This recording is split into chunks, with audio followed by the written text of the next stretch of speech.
Three little girls, alone and hungry, spot a wealthy man on the streets, desperate for help. They follow him tugging at his coat, begging for just a little kindness. He looks at them, cold and detached. But then, he does something no one expected. He turns around. "What do you want from me?" he asks. Their answer will shock you. If you believe that kindness can come from the most unexpected places, stay with us. Like, share, and subscribe to see how this story unfolds, because sometimes it's the small gestures that change everything. Michael Hastings had always considered himself a man of purpose, a man who built his empire on hard work and investments. But tonight, as he drove his car down the long stretch of road leading to Willowbrook Ranch, he felt the weight of another tiring business meeting pressing against his mind.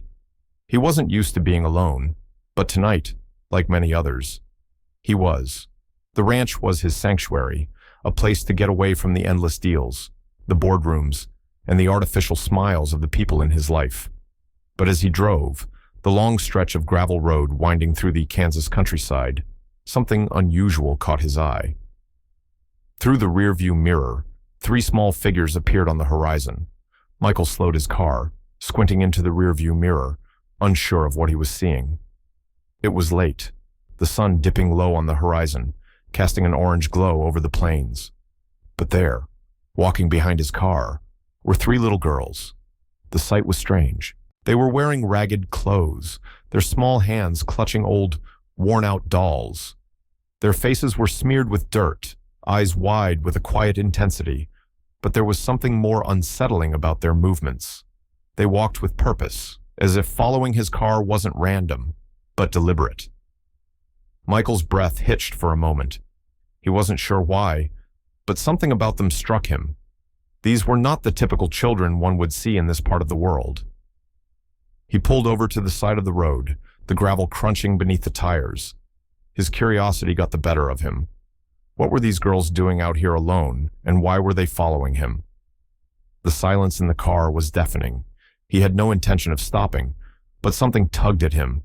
The hairs on the back of his neck stood up. These girls looked like they had a message, but what could it possibly be? He opened the door of his car slowly, stepping out to face the odd situation before him.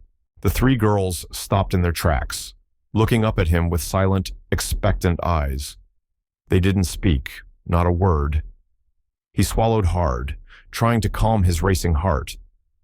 Then one of the girls stepped forward, her tiny hand holding a tattered doll that seemed to have seen better days. The doll was worn and faded, its fabric threadbare from years of wear. Michael's eyes followed her small hand as she held out a crumpled piece of paper. He hesitated, unsure whether to take it, but then his instinct kicked in. He reached for the paper, his fingers brushing hers as he did. The girl didn't flinch. She just stared at him, her gaze locked onto his with an intensity that unnerved him. The paper was scribbled on in what seemed like hurried, frantic handwriting. "Help my mother, Mrs. Clara is very sick. There is no food left. The cabin is at the end of the road." Michael stared at the note, his mind racing. Clara. He had no idea who that was. He had been living in Willowbrook for years and had never heard of any Clara, let alone one who might be in need of help. He looked back at the girls, his heart sinking. They couldn't have walked all the way out here in the middle of nowhere, not without help. Something wasn't right. Michael didn't hesitate, despite the unease crawling under his skin. "Come on," he said gently, his voice hoarse. He opened the door to his SUV, motioning for them to get inside. They didn't say a word, but they followed his lead, climbing into the back seat, silent as ever. Michael's gaze shifted back to the horizon, where the sun was now completely gone. Only the pale blue of the twilight remained. He could feel the unease tightening in his chest, but the girls had to be taken care of. Mrs. Clara needed help, and Michael wasn't the type to turn a blind eye, not when lives could be at risk. As the car rolled down the empty road toward the cabin at the end, Michael felt a sense of dread settle in his bones. What was he walking into? Who was Clara? And why had these girls been left to fend for themselves in such a way? His hands tightened around the steering wheel, the small piece of paper now folded in his lap. He glanced in the rearview mirror at the girls, who remained eerily quiet. A strange thought crept into his mind. He knew one of their faces. One of them had a look, an expression in her eyes that he recognized, but from where the realization hung in the air like a distant memory just beyond reach. The car's headlights cut through the darkening landscape as they neared the cabin. Something was off about the entire situation, but Michael couldn't bring himself to pull away. Whatever was waiting for him, he would face it head on. After all, this wasn't just about these children. It was about something deeper, something connected to him. The cabin came into view, standing eerily alone at the end of the dirt road. It looked like it hadn't been lived in for years, its weathered exterior showing signs of neglect. The windows were dark, and there was no sign of life. Michael parked in front of the cabin and turned off the engine, his heart pounding in his chest. The three girls sat in the back seat, staring ahead without a word. He opened the door, the cool evening air rushing in, and stepped out onto the gravel. The cabin was silent, but he could feel the weight of the moment press down on him. He glanced back at the girls.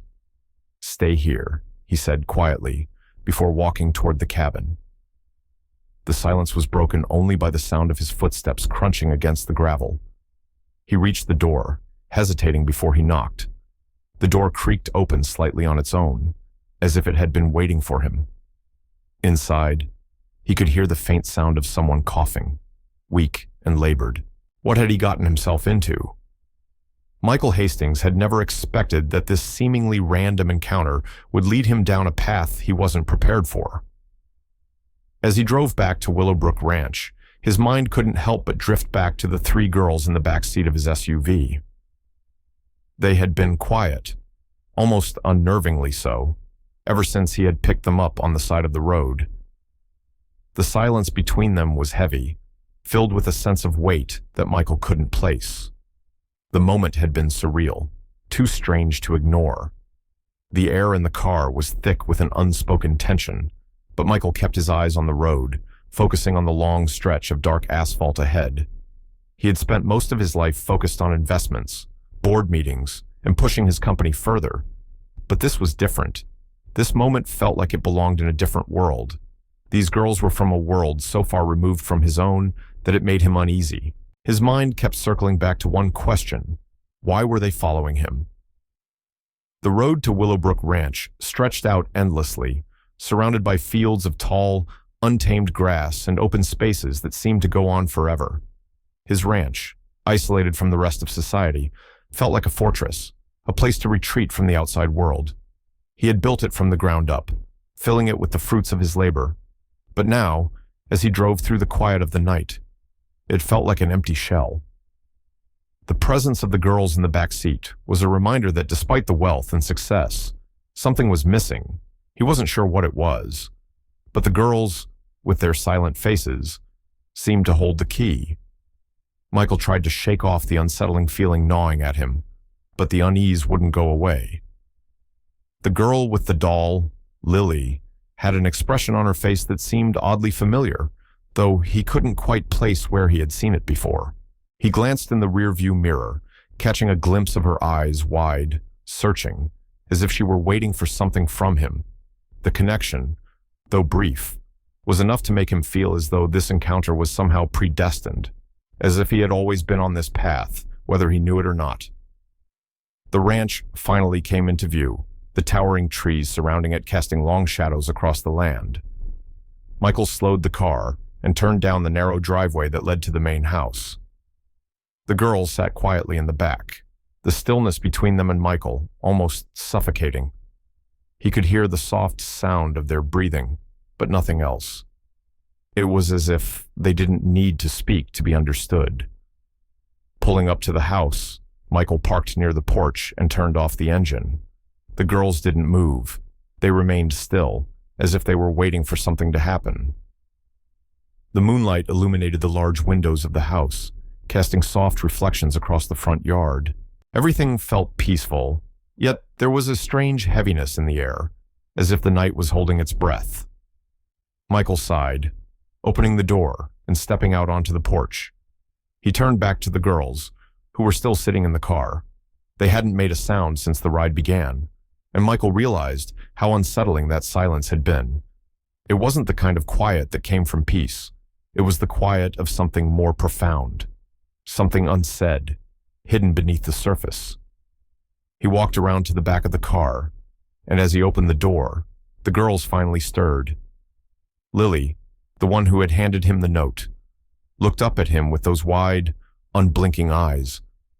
There was something about her gaze, something that made him feel like she had seen him in a way no one else had.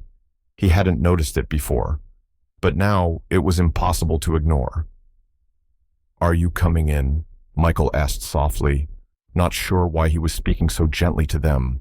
There was no reason to treat them like fragile things. They weren't children he had known for years. Yet, somehow, he felt compelled to protect them, to shield them from whatever was going on. The girls didn't respond verbally, but they climbed out of the car and followed him inside. They moved like shadows, silently, almost as though they were part of the house itself. Michael led them through the front door into the grand hallway. The house was quiet, its silence almost a reflection of the emptiness Michael had been feeling for years. It had been designed for family gatherings, for moments of celebration, but now it felt like a hollow shell of its former self. He could hear the girls' footsteps behind him, soft and almost imperceptible. He wondered what their lives had been like. What had brought them to this point, and why were they here now? What had they hoped to find by following him all the way to Willowbrook? The questions swirled in his mind, but before he could dwell on them any longer, his phone buzzed in his pocket. Pulling it out, he saw the name of his lawyer, Robert Ellis, flashing on the screen. Michael hadn't spoken to Ellis in over a year, not since the fallout from his last big business deal. The rift between them had been clear and mutual, but now, seeing Ellis's name, something felt wrong. He answered the call. "Ellis! What's this about?" His voice was cold, sharp. "Michael," Ellis began, his voice calm but with an underlying tension. "I hope you're not planning to let this go too far." Michael's heart skipped a beat. Let what go too far? There are things you don't know, people you don't want to meet, and things you don't want to understand. "I'd advise you to back off," Ellis warned, his voice low, almost threatening. Michael's grip tightened on the phone. "What are you talking about?" Ellis didn't answer directly. "I'll be in touch," he said, before hanging up abruptly. Michael stood frozen, his phone still in his hand. His mind raced. What had he just heard? He had never felt this uneasy before. The warning, the cryptic words, it was all too much. And in that moment, Michael realized something he hadn't understood before the arrival of these girls wasn't a coincidence. It was the beginning of something much bigger, something he wasn't ready for, but was now already too deeply involved in to turn back. He dropped the phone onto the table and turned to look at the three girls, who were now standing in the doorway, silently watching him. He didn't know what was going to happen next, but one thing was clear: nothing would ever be the same again. Michael's hands trembled as he navigated the dark, winding road that led to the cabin at the end of the property. The air was cool, but there was something oppressive in the silence that surrounded him. He had brought the girls here, but he had no idea what he was walking into. The urgency in the note they had given him still clung to his mind. Clara was sick. That much was clear. But as for the rest, the mystery surrounding these children, this family was growing by the second. He could feel the weight of his decision pressing on his chest, but there was no turning back now. The cabin was a small, dilapidated structure that had clearly seen better days. The walls were weathered, the windows dark and cracked. It stood at the edge of a wooded area, isolated from the rest of the world.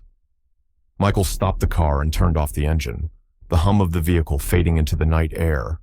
The girls sat quietly in the back seat, their faces unreadable as they stared out the window. Michael couldn't bring himself to look at them. He was too preoccupied with the sense of dread that was settling deep within him. He stepped out of the car, the gravel crunching under his shoes, and walked toward the cabin. Each step felt heavier than the last. The front door creaked open on its own, as though it had been waiting for him. Michael hesitated for a moment, his hand resting on the doorframe, before pushing it open fully. The smell of mildew and decay hit him instantly, a sharp contrast to the fresh air outside. Inside, the cabin was dimly lit, with only a few candles flickering on a small wooden table in the corner. An old, worn couch sat against the far wall, its cushions sagging in a way that made it clear no one had used it in years. But it was the woman lying in the bed that caught Michael's attention. She was frail, her skin pale and drawn, with hollow eyes that looked as though they hadn't seen daylight in weeks. Michael approached her cautiously, his heart pounding in his chest. He had seen sick people before, but this was different. Clara's body was thin, almost skeletal, and there was a quiet desperation in the way she breathed. Michael could feel her presence, even in her weakened state, as though she was holding on to something, waiting for something. The three girls stood silently in the doorway, watching him with the same unsettling intensity they had shown in the car. Clara Michael's voice was soft, unsure if he should even disturb her. Her eyes fluttered open, but it took a few moments for her to focus on him. When she did, there was a fleeting recognition in her gaze, a flicker of something familiar. She struggled to sit up, but the effort was too much for her. Michael moved to her side, supporting her as best as he could, trying not to make her feel more fragile than she already seemed. I'm sorry, Clara whispered, her voice barely audible. I didn't want them to be alone. Michael looked up, confused by her words. He had no idea who she was talking about. But before he could ask, she closed her eyes again, drifting into an exhausted sleep. He gently laid her back down, and for a moment, he stood there, frozen, unsure of what to do next. He glanced back at the girls, who had quietly entered the cabin, standing close together like they were afraid of disturbing the moment. Michael's gaze lingered on them for a moment before he walked back outside to call for an ambulance. He had no time to waste. This was no ordinary situation. As he pulled out his phone, he couldn't shake the feeling that there was more to this than just a sick woman in a rundown cabin. He needed answers, but the truth, whatever it was, seemed to be hiding in plain sight, just beyond his reach. As he dialed the number, the phone buzzed in his hand, and he glanced at the screen. The name that flashed there made his heart skip a beat. Robert Ellis. Michael didn't answer the call immediately. He couldn't, not now. He had far too many questions, and Ellis was part of the reason he felt so uneasy. Michael had trusted him once, but the way Ellis had distanced himself over the years, the way he had stayed quiet when things had gone south, made Michael uneasy. What did Ellis have to do with any of this? Why was he calling now? He let the phone ring, and after a few moments, the call went to voicemail. Michael didn't leave a message. He wasn't sure what he would have said, anyway. As he stood there, phone still in hand, the gravity of the situation began to sink in. Clara. These girls, there was a connection between them, something deeper than what met the eye. Michael had no idea what it was, but he was determined to find out. He wasn't going to let this go. The ambulance arrived within minutes, and the paramedics quickly took Clara into their care, hooking her up to oxygen and IV fluids. Michael followed them to the hospital, the girls still silently trailing behind. They hadn't spoken a word since they had entered the cabin, and Michael found that odd. But the silence between them felt like it carried a weight that was too heavy for words. When they reached the hospital, Michael was led into a waiting room while Clara was taken to the ER. The girls sat beside him, their eyes fixed ahead, not a word spoken between them. He tried to make small talk, but they didn't respond. Instead, they just sat there, the same unsettling quiet that had followed them all evening, hanging in the air. It wasn't long before a nurse approached, her face grave as she handed Michael a stack of papers. She spoke in a soft voice, the words heavy with significance. "Mr. Hastings," she began, "these are some documents we found on Clara. It seems there's a connection between her and someone you know, someone very close to you." Michael felt his stomach drop. He took the papers from her hands and began scanning through them. His heart began to race as he read through the familiar names and details. Anna Dupree. His eyes widened as he stared at the documents, realizing what he was seeing. Anna Dupree had worked for him. She had been his personal assistant years ago, but he had lost track of her long ago. Now, here it was. In black and white, she had been Clara's daughter, and these 3 girls were her children. The world seemed to shift beneath his feet. Anna, the woman he had once trusted, the woman who had disappeared without a trace years ago, was connected to this mystery. These girls, the ones who had followed him, were his flesh and blood. His heart raced as the implications settled in. This was no coincidence. Michael's mind raced as he tried to process everything. What had happened to Anna? Why had she left? And what had Ellis been hiding all these years?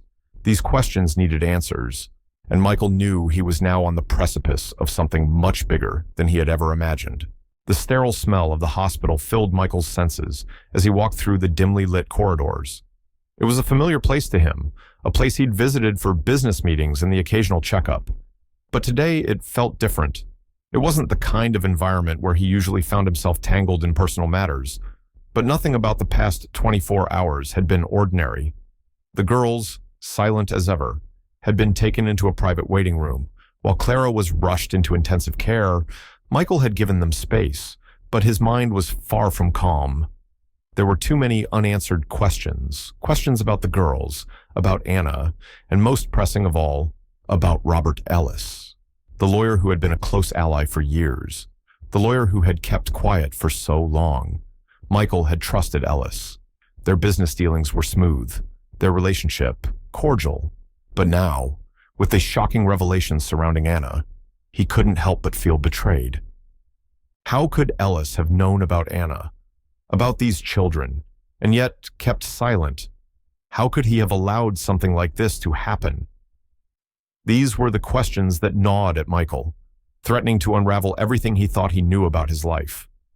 He found the nearest payphone and dialed the number that had been burned into his memory for years. When Ellis picked up, Michael's grip tightened on the receiver, his pulse quickening. Ellis. Michael's voice was firm, but there was an undercurrent of suspicion that he couldn't hide. I need to see you. Now. Ellis didn't waste time with pleasantries. His voice, as smooth as ever, answered on the other end. Of course. Michael, I'll have someone meet you at the hospital. Michael hung up without saying another word. He didn't need to say anything more. Ellis knew exactly what was at stake. The minutes dragged by as Michael paced the sterile floors of the hospital, his mind still racing. He had spent so much of his life building his wealth, acquiring success, and building a legacy. But none of it had prepared him for the shock he was about to face. The knowledge that Anna had been involved, and these girls, their lives, intertwined with his own in a way he couldn't ignore. When Ellis arrived, he looked the same as always, well-groomed, impeccably dressed in his usual dark suit, his expression unreadable. He extended his hand, but Michael hesitated. Instead of shaking it, he looked him directly in the eyes, searching for something. Michael, it's been a while, Ellis said calmly, taking a seat across from him.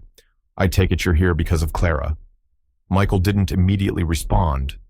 Instead, he sat down opposite Ellis, studying him carefully. There was something unsettling in the lawyer's calm demeanor. The man who had been a close confidant now seemed distant, almost untouchable. You knew about Anna, didn't you? Michael's voice was low, but there was a heat behind the question. You knew about these girls. Ellis raised an eyebrow, his expression flickering for just a moment. I'm not sure what you mean. Anna hasn't been a part of your life for a long time. You've moved on. Michael, why bring all this up now? Michael's hands clenched into fists, his knuckles turning white. Because I've just found out they're my children, he said, his voice strained with disbelief. I have a right to know what happened to them, and I want to know why you've been keeping this from me. Ellis sighed, the sound almost imperceptible. This isn't the time, Michael. There are things you don't understand, things you're not ready to hear. His voice softened, but there was an edge to it, like he was trying to push Michael away. But Michael wasn't going to let him off that easily. He stood up, his chair scraping against the floor. "No, Ellis, I want the truth. Now.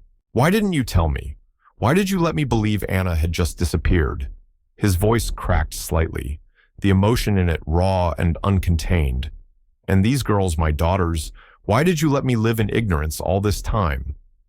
Ellis's eyes narrowed, and for a moment, Michael saw a flicker of something deeper in his expression. Guilt, maybe, or regret.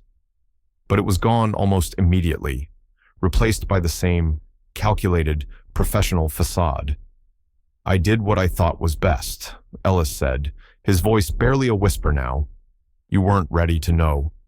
Michael, you weren't ready for the truth. Anna's disappearance wasn't just a random event. It was complicated. She was trying to protect you. Protect everyone involved. And as for the girls, well..." He paused, looking at Michael with a gaze that seemed to weigh him down. "I did what I thought was right at the time. I didn't want you to be burdened with this." Michael's chest tightened, a lump forming in his throat. The betrayal was palpable, suffocating. He had trusted Ellis, had counted on him to guide him through difficult decisions. But this was something he never expected. "You kept all of this from me," Michael said, his voice hoarse. "You blocked all the letters, all the messages. 7 years of silence. Do you have any idea what that's done to me? Do you have any idea what it's done to them?" Ellis didn't respond right away. He simply sat there, his face unreadable. Michael could see the weight of the years in his expression, but it wasn't enough to undo the damage that had already been done. "I'll find the truth. Ellis," Michael said, his voice steady, determined. "And when I do, there's nothing you'll be able to say to make it right." Michael stood, feeling a surge of anger and frustration. He had been lied to for so long, and now, with every layer of deceit being peeled away, the truth was starting to surface, and it was more than he could handle. He turned to walk away, but then something caught his eye. The file Ellis had been holding earlier, one that he hadn't noticed before, was sitting open on the table. Michael took a step toward it, his curiosity getting the better of him. He reached for the file, his hands trembling, and as he flicked through it, he stopped at a page near the back. The name of the girl's mother was written in bold letters at the top, Anna Dupree. There it was, the confirmation of what he had already suspected. But this wasn't just about the girls. This was about Anna, and Ellis had been hiding the truth from him all along. Michael's heart raced as he closed the file, making a decision in that moment. He wasn't going to let Ellis control the narrative anymore. He was going to find out what happened, and he would make sure the truth came to light. He stormed out of the room, determined to uncover everything. Whatever had happened to Anna, to these girls it wasn't over yet. It was only just beginning. Michael sat at the desk in his study, his hands resting on a stack of old files. The room was quiet, save for the occasional rustling of paper as he sifted through the documents. The house, though grand and filled with the trappings of success, felt cold to him now. He had always been a man who prided himself on his ability to understand every aspect of his life, to control it. But these girls, and the secrets he was uncovering, had thrown that sense of certainty into disarray. He stared at the folder in front of him, his fingers lingering on the edges of the paper. The documents inside were old, dated from years ago, but the truth they held was impossible to ignore. They detailed a series of transactions involving Anna Dupree, the woman who had disappeared from his life without a trace. The more he read, the more his blood ran cold. The deals Anna had been involved in weren't just business transactions. They were entangled with legal matters, with lawsuits that had been brushed aside, ignored at the time, but now impossible to overlook. His mind raced as he pieced everything together. The name Ellis kept coming up, but not in a way that was reassuring. Michael had always known that Ellis had his own interests at heart, but he never imagined the full extent of the man's involvement in his life, or in Anna's life. It felt like a betrayal he had been blind to for so long.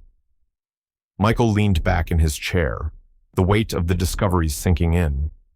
He hadn't realized just how much he had been kept in the dark. The secrets buried in these files felt like a slap in the face, and the more he uncovered, the more he felt the sting of betrayal. He had trusted Ellis. He had trusted Anna, once upon a time. How could they have kept this from him? And why? He glanced up, noticing that the girls were in the next room. They had been so quiet since he brought them home. They had said little, but their eyes told a different story. They were filled with questions, with pain, with things they hadn't been able to express. Michael knew they were holding back, and he felt a deep, aching need to understand them, to help them. But how could he help them when he had been kept in the dark about their lives for so long? The door to the study creaked open, and Lily stepped inside. Her small frame seemed to fill the doorway, her eyes wide, searching for someone. When she saw Michael, she hesitated for a moment before walking toward him. "Mr. Hastings," she said softly, her voice barely above a whisper. Michael looked up at her, his heart heavy with the weight of everything he had just learned. He motioned for her to come closer. As she stood in front of him, her hands nervously tugging at the hem of her worn-out shirt, he saw the same look in her eyes that had been there when he first met her, a quiet intensity, as if she were trying to convey something important, something beyond her years. "I'm sorry about everything," Michael said quietly, his voice thick with emotion. "I should have done more, should have realized sooner, but I'll help you. I promise." Lily didn't speak right away. Instead, she looked down at the ground, her fingers tracing the pattern of the rug beneath her feet. When she finally spoke, her voice was tinged with sadness. "Mom used to say we'd be okay, that she would come back for us," she said, her words breaking the silence like a fragile glass shattering. "But she never came back. And we," Lily's voice faltered, and she stopped herself before finishing her sentence. "We were alone." Michael's heart clenched as the reality of what these girls had gone through hit him. He had known they were in a tough spot, but hearing it from Lily, hearing the pain in her voice, made the situation even more real. These weren't just orphans, they were children left behind by someone who was supposed to care for them. He reached out to her, his hand resting gently on her shoulder. "You're not alone anymore," he said softly. "I'll make sure of that." Lily looked up at him, her eyes filled with uncertainty. She wanted to believe him, but how could she? She had trusted others before, only to be let down. Michael could see the conflict in her eyes. He knew that trust would be hard to earn, but he also knew that he had to try. These girls had been through too much to be abandoned again. He couldn't allow that. As they sat in silence, Michael's mind continued to race. The more he learned about Anna's past, the more questions arose. What had really happened between them all those years ago? Why had Anna disappeared? And what role had Ellis played in all of this? The answers were beginning to take shape, but they weren't clear yet. He needed more information, more pieces to the puzzle. His phone buzzed on the desk, interrupting his thoughts. He reached for it, seeing the name Robert Ellis flashing on the screen. Michael hesitated for a moment before answering. He didn't want to deal with Ellis right now, not with everything that was going on, but he knew he had no choice. He needed answers, and Ellis was the key to unlocking them. "Michael." Ellis's voice came through the phone, smooth and calm, as always. "I see you've been digging. I hope you're ready for the truth." Michael's stomach tightened at the sound of Ellis's voice. He had no idea what Ellis was going to say, but he knew one thing: the truth, whatever it was, wasn't going to be easy to swallow. "I'm ready," Michael said firmly, his voice steady despite the storm raging inside him. "I want to know everything. Now." There was a brief silence on the other end of the line. When Ellis finally spoke, his tone had shifted, becoming more serious. "Are you sure about that?" Michael Ellis asked. "Once you know, there's no going back." Michael's grip on the phone tightened. "Tell me," he said, his voice cold and resolute. "Tell me everything." Ellis paused for a long moment before responding. "You might regret asking, but I'll tell you what you need to know. Just be prepared for what comes next." Michael didn't say anything more. He simply hung up, his mind spinning with the uncertainty of what was to come. He had asked for the truth, and now he had to face whatever it was Ellis was about to reveal. But one thing was clear: the journey ahead wouldn't be easy. The truth was out there, but finding it would mean confronting the past and the secrets that had been buried for far too long. The office was as cold and impersonal as Michael had expected. Located in the heart of Manhattan, nestled between the sleek glass towers and bustling streets, Robert Ellis's office felt like a fortress of glass and steel. Everything about it screamed control, power, and precision. Michael had been here many times before, years ago, when things had been easier, when trust had flowed freely between them. But today, as he stood in front of Ellis's polished desk, the distance between them felt insurmountable. Ellis was sitting behind his desk, looking every bit the corporate lawyer Michael had come to know over the years, sharp, meticulous, composed. But Michael could sense the shift. There was something colder in Ellis's eyes, a subtle but unmistakable hardness that hadn't been there before. It was as though the years of friendship had been stripped away, leaving only the businessman, the strategist, and the person who had so carefully crafted his own narrative. The room was eerily quiet except for the faint hum of the city outside, a backdrop to the tension that hung thick in the air. Michael, for the first time in years, felt like he was standing on uneven ground. His mind was racing, thoughts colliding one after another. He had come for answers, and he wasn't leaving without them. This man, who had once been his ally, was now the key to unraveling everything. The truth about Anna, about the girls he needed to know. "You've been hiding the truth from me, Ellis," Michael said, his voice steady, though it carried a weight of accusation. He placed a thick manila folder on the desk between them.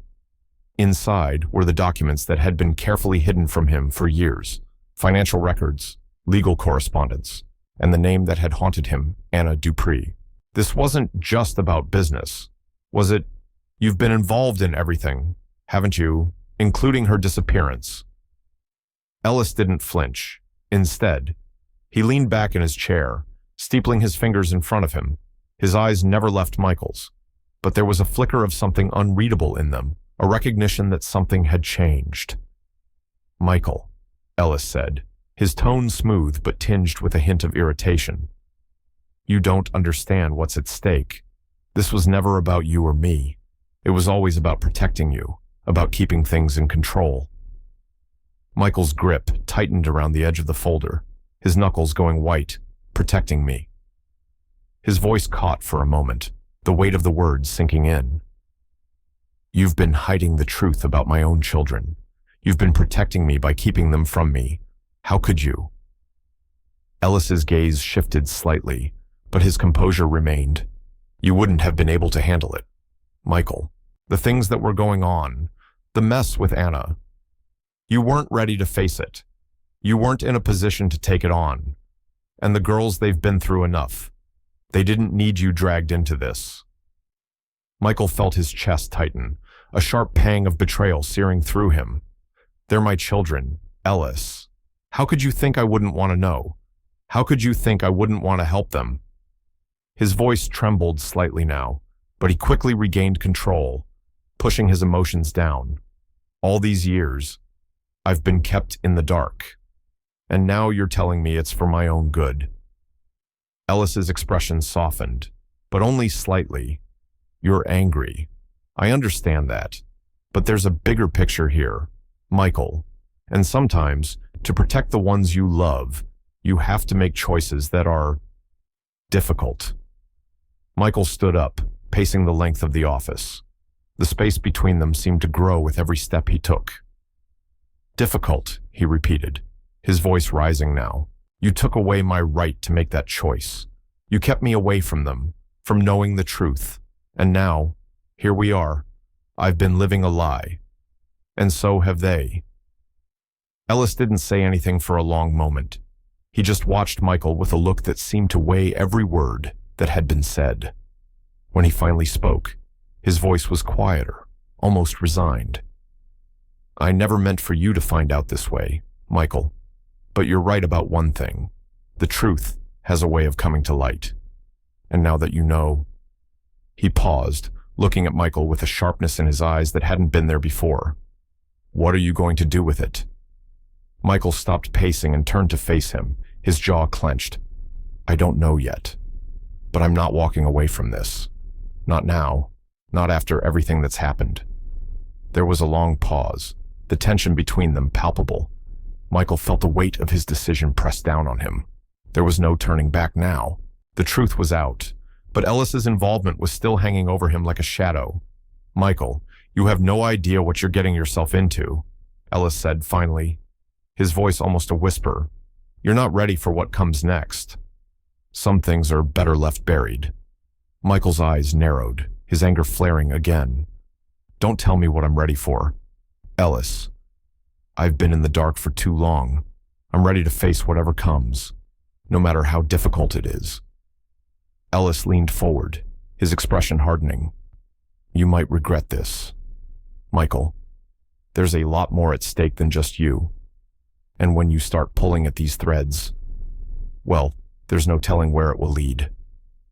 Michael stood there, staring at Ellis, his mind racing with 1,000 thoughts. But one thing was clear, this wasn't just about Anna anymore. It wasn't even just about the girls. It was about everything he had worked for, everything he had believed in. It was about his life and the choices that had brought him here. As Michael turned to leave, Ellis's voice stopped him in his tracks. "Just remember, Michael," Ellis said, his voice low but full of a quiet warning. "Not everything is what it seems. There's more to this than you know, and you might not like the truth when it all comes out." Michael didn't turn back. He knew Ellis was trying to intimidate him, but it wasn't going to work. The truth had already begun to unravel, and Michael was determined to see it through to the end, no matter where it led. Michael's hand trembled as he placed the phone back onto its receiver. The conversation with Ellis had left him with more questions than answers, and the weight of the unknown pressed heavily on him. Despite the calm composure he had maintained during the call, deep down, he felt the walls closing in. Ellis had managed to weave a web of lies so intricate that Michael was unsure where to begin untangling it. He had spent his whole life building his empire, ensuring everything was calculated, precise, and predictable. But this was beyond his control. His gaze drifted over to the window, looking out at the sprawling estate of Willowbrook Ranch, and for the first time in years, it seemed cold, unwelcoming.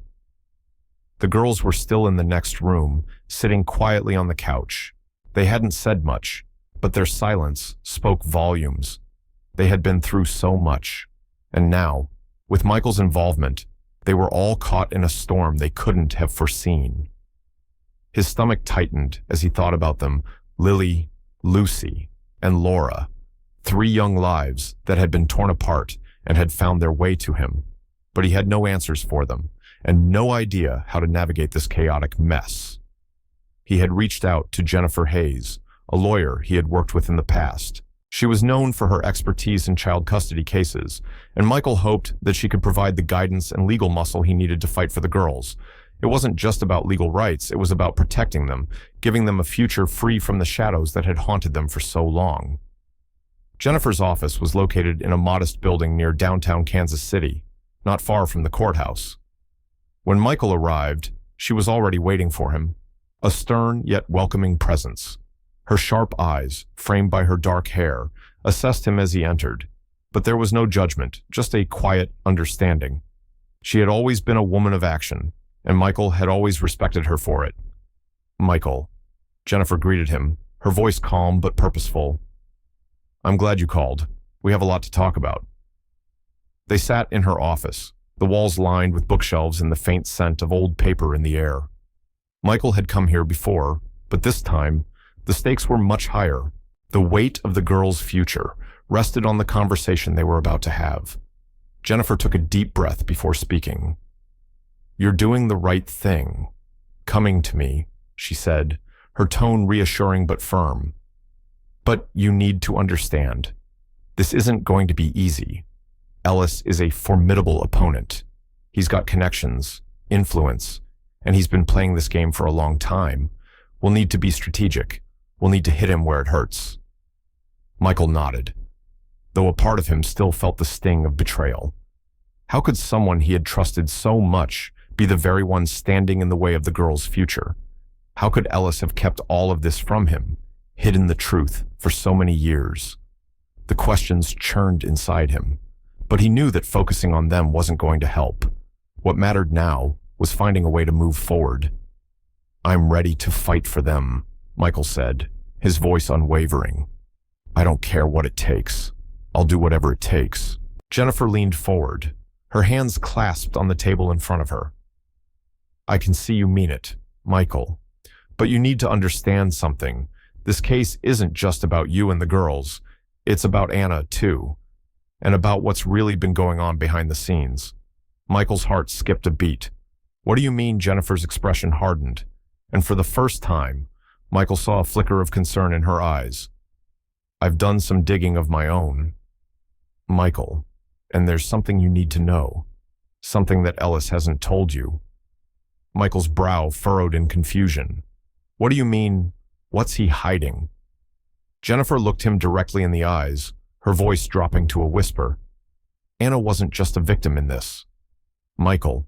She was involved in some transactions with Ellis that you never knew about. Deals that have nothing to do with you or the girls, for that matter, but everything to do with why she disappeared in the first place." The words hit Michael like a punch to the gut. Anna, the woman he had loved and lost, had been part of this darker world he hadn't known about. He had trusted her. He had believed she left because she couldn't handle her own struggles. But now, Jennifer's words made him wonder if there was more to the story. Why would she be involved with Ellis in something like that? Michael asked, his voice shaky with disbelief. Jennifer leaned back in her chair, her eyes narrowed as she spoke.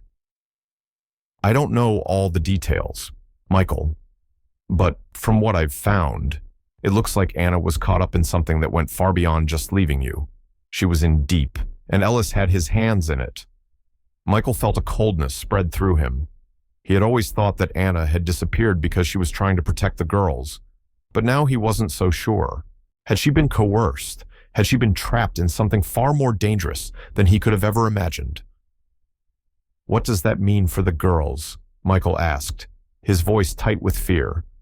"If Anna was involved in something like this, does that change everything? Do they still have a chance?" Jennifer paused, her face serious. "It complicates things, Michael, but it doesn't change the fact that they are your children. No matter what their mother was involved in, they deserve a chance at a better life, and we can fight for that." Michael's mind was spinning, but there was something else that rose to the surface as he listened to Jennifer's words. He could feel the weight of the responsibility pressing down on him. The girls had already suffered so much, and now they were facing a future that was uncertain, not just because of what had happened to Anna, but because of the people who had been in control of their lives all this time. "I don't know what to do next," Michael admitted, his voice raw. "But I won't let Ellis win. Not for them. Not for Anna."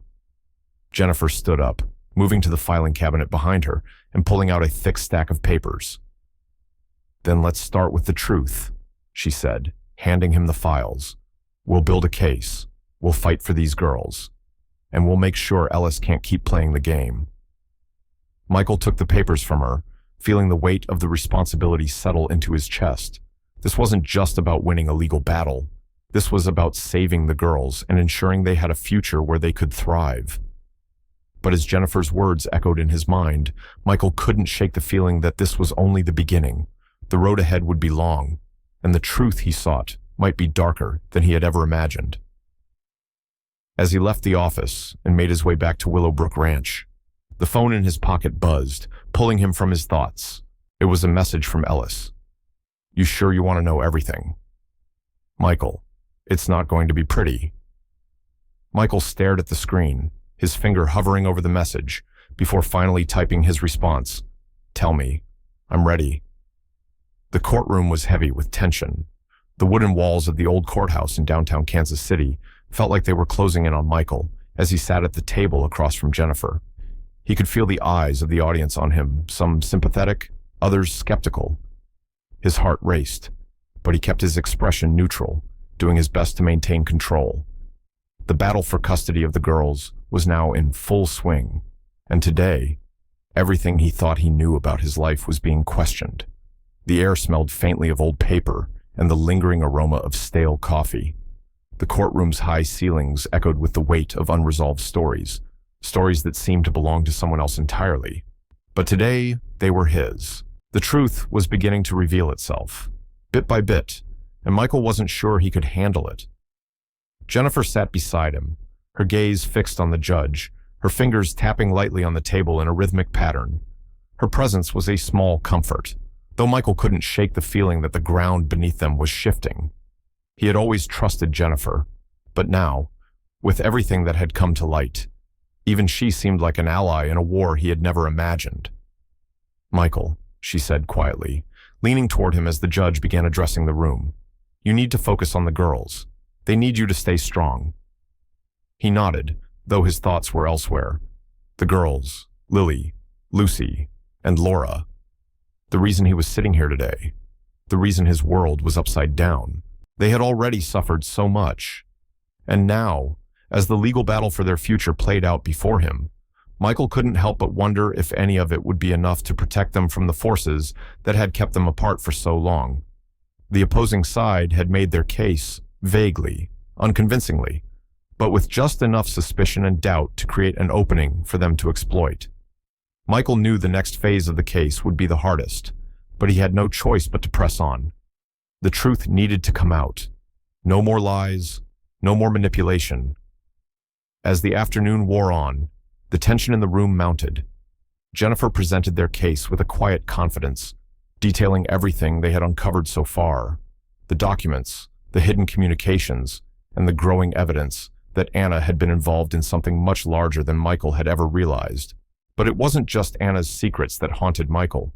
It was the realization that someone with far more power than he had ever imagined, had been controlling the entire narrative of his life. Michael's thoughts were interrupted when the judge's gavel struck sharply against the wood, calling the court to order. The case had reached a pivotal point, one that would determine the girl's future.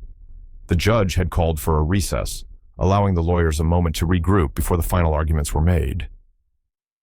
As the room cleared, Michael and Jennifer stepped into the hallway, the weight of the situation pressing down on them. "We've done everything we can." "Michael," Jennifer said, her voice steady but with a hint of concern. "But there's still one thing we need to deal with." Michael looked at her, confused. "What do you mean?" Jennifer glanced around the hallway before pulling out a folder from her briefcase. She handed it to him, and Michael took it with a frown. As he opened the folder, his eyes skimmed over the paper's legal documents, photographs, and notes. At first, they appeared to be just more of the same, more pieces of a puzzle that he wasn't sure would ever fit together. But then, his gaze stopped on a single photograph. The photo was old, its edges curling from age, but the image was unmistakable. It showed Anna, standing outside a nondescript building, speaking with a man Michael didn't recognize. The man's face was partially obscured, but there was something about the way Anna stood, the way she held herself, that immediately made Michael uneasy. "What is this?" he asked, his voice tight with confusion and rising anxiety. "Who is this man?" Jennifer's face was unreadable, but Michael could see the edge of her jaw tighten as she spoke. "I don't know, but I'm willing to bet that this man has a lot to do with everything that's happened. He's connected to Ellis, and he's connected to the deal that Anna was involved in." Michael felt his stomach drop. Everything he thought he knew was suddenly shifting. Anna, his former wife, had been keeping secrets from him, secrets that ran deeper than he had ever imagined. The man in the photograph was the key. He was certain of it. He had to know who he was. But why had Anna kept him hidden for so long? He turned to Jennifer, a storm of emotions swirling inside him. "What do we do now?" Jennifer hesitated for a moment before responding, her voice low. "We need to find out who he is, and we need to confront Ellis with this. He's been involved in more than just hiding Anna's whereabouts. He's connected to something much larger, And I think that man in the photo is the link. Michael's heart raced as he thought about everything that had been uncovered, everything that had been kept from him for so long. He wasn't just fighting for the girls now, he was fighting for the truth, for answers, for justice. The stakes had never been higher, and he knew that the next steps would determine everything. But as he stood there in the hallway, staring at the photograph of Anna with a stranger, Michael realized something else. The girls weren't just innocent victims in all of this. They were also the keys to unlocking the truth. They had been kept in the dark, manipulated, and abandoned. But now they were part of a larger story, a story that Michael was determined to finish. The moment of clarity was shattered by the ringing of Michael's phone. He looked at the caller ID and saw that it was from an unfamiliar number. His instincts told him to ignore it, but something told him that this call was different. He answered, "Michael." The voice on the other end said, his tone calm but with an underlying menace, "I hope you're ready for what's coming next." Michael's pulse quickened. "Who is this?" The man on the other end chuckled softly. "You know who I am, and you know what's at stake. If you want the truth, you're going to have to fight for it. But be careful. Michael, not everything is what it seems." Before Michael could respond, the line went dead. He stood there in the hallway, the weight of the conversation sinking in. Something had changed. The truth was no longer just a matter of winning a custody case. It was about unraveling a conspiracy that went far beyond anything Michael could have imagined. And now, with the photograph in his hand and the phone call still echoing in his mind, Michael knew that there was no turning back. The quiet hum of the office felt heavier now, like the walls themselves were closing in. Michael Hastings stared at the photo in his hands. The image of Anna with the man he now knew was tied to her past. The truth he had been chasing, with every step he took, seemed to always slip further from his grasp. But now, it was clearer, more dangerous, more complicated than he had ever imagined. Anna, the woman he thought he knew, had kept a part of her life from him, buried so deep that even he, with all his wealth and power, couldn't see it. The man in the photograph, this mysterious figure, wasn't just anyone. Michael had always assumed Anna's previous relationships were just the whispers of a past that didn't matter anymore. He had trusted her implicitly, believing that the future was all that mattered, that they could build something together. But now, as he sat in his office, with Jennifer beside him and the photograph in his hands, everything felt like a lie. "You were right to ask for help," Jennifer said softly, her voice cutting through the stillness of the room. She had been working tirelessly alongside him for weeks, but even she could sense the exhaustion in his demeanor now. The weariness of truth unraveling had its own cost. Michael didn't answer immediately. His eyes were fixed on the photo, and his thoughts were spiraling. Anna had never spoken about the man in the photograph. She had kept everything about her past locked away. Why?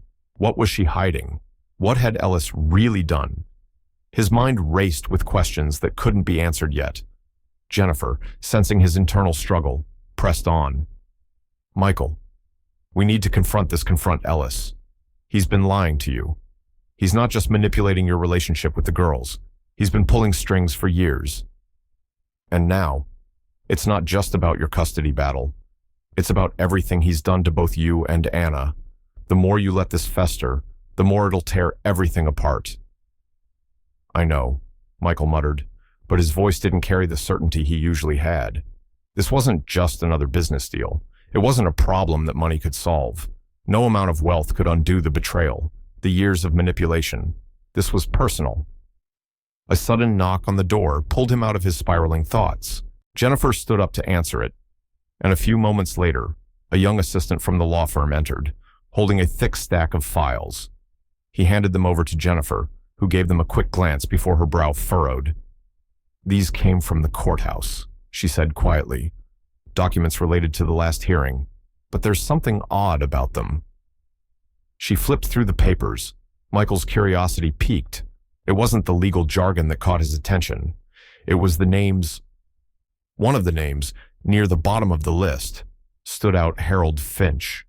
Michael knew that name. It was the name of the man from the photograph, the man who had been Anna's former lover, the man who had ties to Ellis. Michael stood up quickly, his chair scraping loudly against the floor. Where's the rest of this file? What is this connection? Jennifer hesitated before replying. We don't know yet, but I think we need to find out what role Finch played in this mess. He's connected to Ellis. I'm sure of it. Michael didn't say a word, but grabbed his coat, his jaw clenched. He wasn't about to let Ellis off the hook. This had gone beyond a fight for custody. It was now about exposing the layers of deceit and manipulation that had been part of his life for far too long. The afternoon passed in a blur as Michael and Jennifer scrambled to pull the threads together. The more they uncovered, the darker the truth became. There were transactions, email chains, and notes, all pointing to the fact that Finch wasn't just a bystander. He had been integral to Anna's disappearance and to the decisions that had led to the family being torn apart. Later that evening, Michael sat alone in his study, surrounded by documents, photographs, and a growing sense of dread.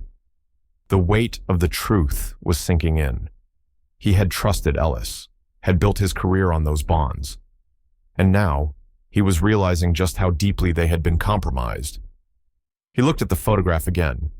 It showed Anna with Finch, standing outside a building, too close. Her smile was soft, almost secretive. It was a look Michael hadn't seen before, a look that made him feel like an outsider in his own life. He couldn't help but wonder what other truths were lurking, hidden beneath the surface, waiting to be revealed. He was done being passive. This time, he was going to find the answers. No more playing by Ellis's rules. The phone rang, cutting through the heavy silence in the room.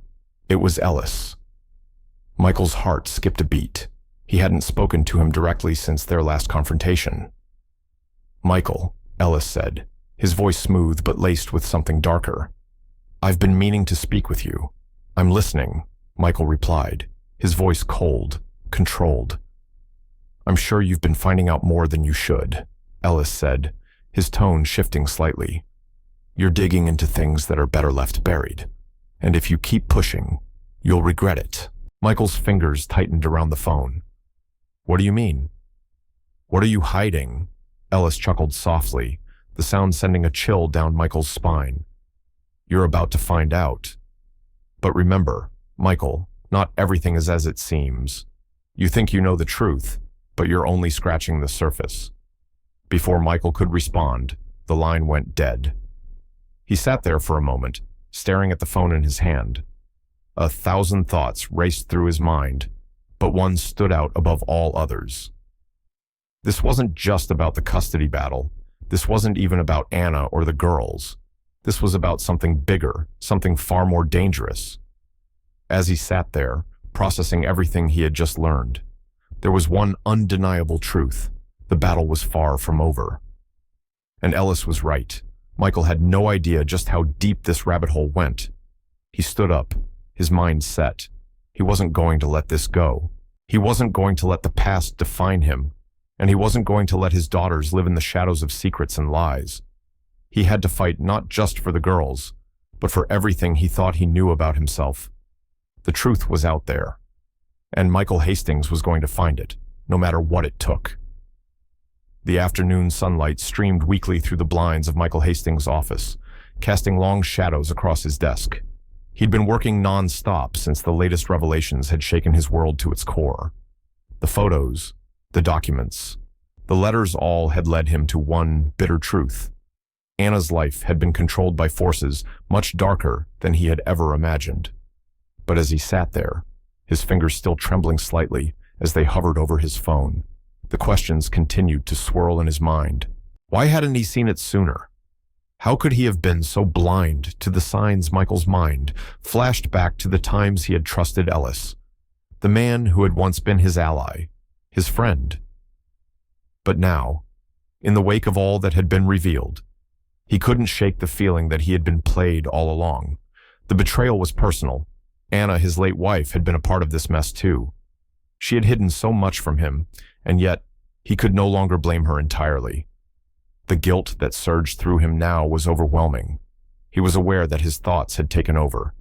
He was trying too hard to bury them under the weight of work, but they refused to stay buried. Everything felt too heavy. Jennifer Hayes, his lawyer and friend, walked into his office, breaking his trance.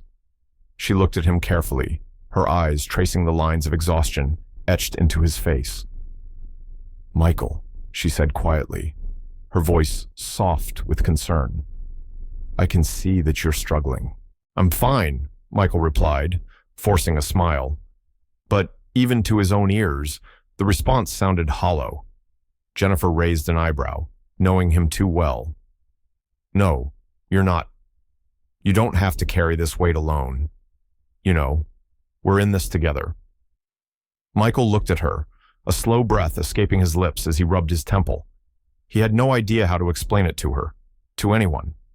The enormity of the truth that had unfolded felt suffocating. He hadn't just lost his wife. He'd lost his own innocence, his trust in everything he had believed in, the knowledge that he had been manipulated by his closest friend and by Anna Well. It was something he hadn't expected to face. "I don't know how to fix this," Michael muttered, staring down at the stack of paperwork on his desk, but his eyes weren't really focused on it. Jennifer sat down across from him, folding her arms. "You don't have to fix everything, Michael, but you can make things right, at least in some way, for the girls." For a moment, he remained silent, as if he couldn't hear her over the roar of his thoughts. But then, in that moment, something shifted. Something about her words sunk in. He hadn't thought about it in that way before. Making things right, for the girls. He'd been so focused on his own pain, his own betrayal, that he'd forgotten why he was doing this in the first place.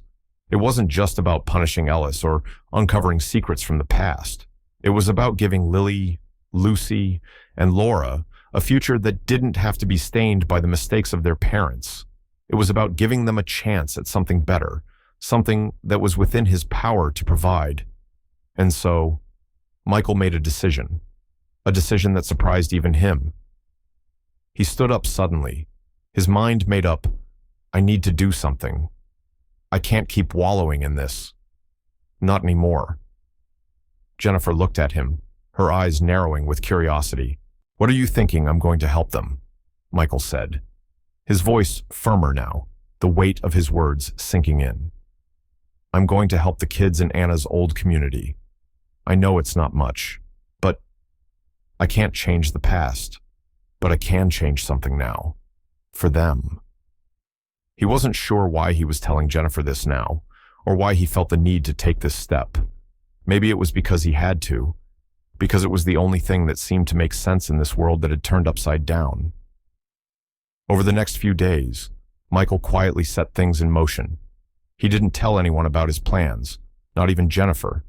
He started funneling money into a scholarship fund, one that would support children in Anna's old neighborhood, the neighborhood that had been left behind when she disappeared. Michael was determined that no child should go through the struggles that Anna and her girls had. It wasn't about the money. It wasn't even about making himself feel better. It was about redemption, about taking a small step toward righting a wrong, even if it didn't change the past. But as he spent more time in his thoughts, pushing through the guilt that clung to him, he realized something else. Anna's legacy wasn't just tainted by her mistakes, by the secrets she'd kept, but by the choices she had made in silence. And now, he was left picking up the pieces of a life he thought he understood. One evening, Michael sat alone in his study, the quiet broken only by the sound of his breathing. His phone buzzed across the table, the screen lighting up with an unknown number. He reached for it, his heart racing slightly as he answered. "Hello," he said, his voice low. "Michael Hastings." The voice on the other end was calm but sharp, and for a moment, he didn't recognize it. "This is Clara Dupree, Anna's mother."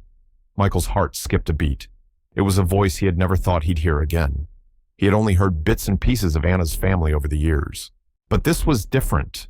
This was the voice of the woman who had raised Anna, the woman who had disappeared from Michael's life for good. "I don't know what you've been told," Clara continued, "but I think it's time you know the truth. Anna never meant for things to turn out the way they did." Michael was silent, the weight of her words sinking in. "What do you mean?" There's more to the story than you know. More than Ellis is letting on, Clara said softly. But be careful, Michael. There are some things that don't want to be uncovered, some things you might not want to know. Michael's grip on the phone tightened. What are you saying? I'm sending you a letter. It will explain everything, Clara said before hanging up, leaving Michael in the heavy silence. He sat there for a long time, staring at the phone, unsure of what to do next. But the message was clear. The truth was still out there, waiting for him to uncover it. The doorbell rang late the next afternoon. Michael walked to the door and found a man standing on the porch, holding a small envelope. Without a word, the man handed it to him, turned, and walked away. The letter was heavy in his hand. He opened it slowly, his breath shallow as he read the words inside. Kao ai jen, kong shin loi, chi jua jun hongi bokon shung jang han. The words echoed in his mind. He came, no apology, just gave what you and the children deserve. Michael's heart pounded. The truth, it seemed, was still a long way from being fully understood. Michael sat at the worn wooden table in his living room, his hands resting loosely on the surface.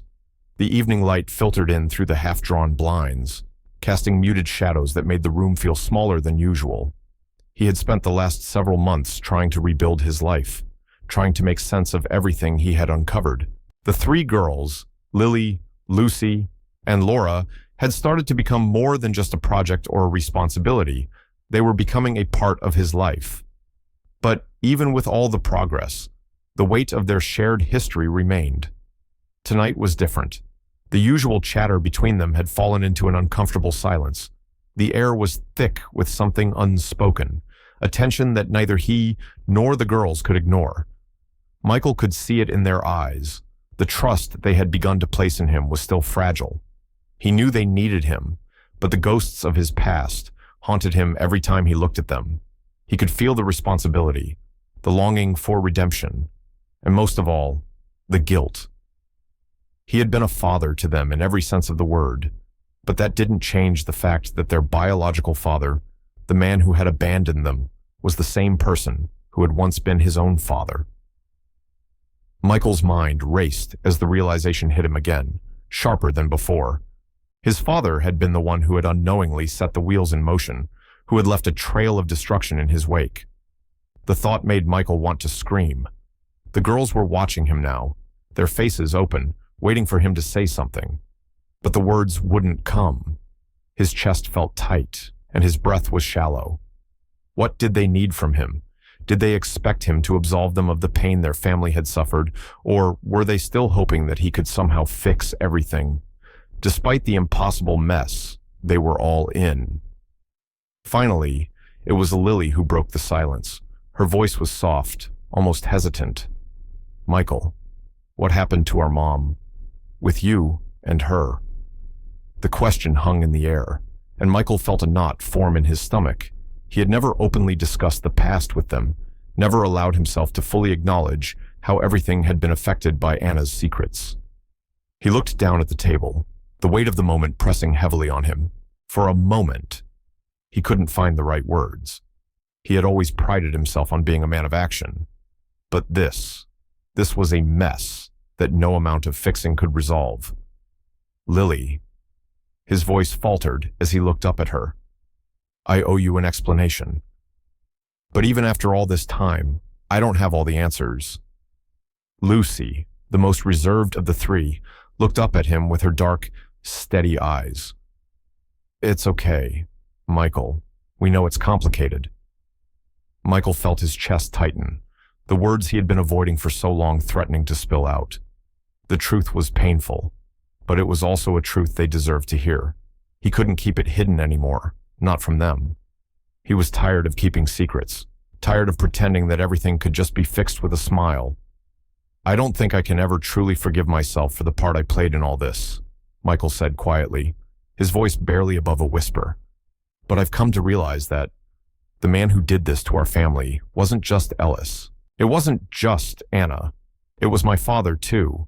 He was the one who set the course for everything that happened. The words hung heavily in the room. For a moment, Michael could see the confusion flicker in their eyes, the question unspoken on their faces.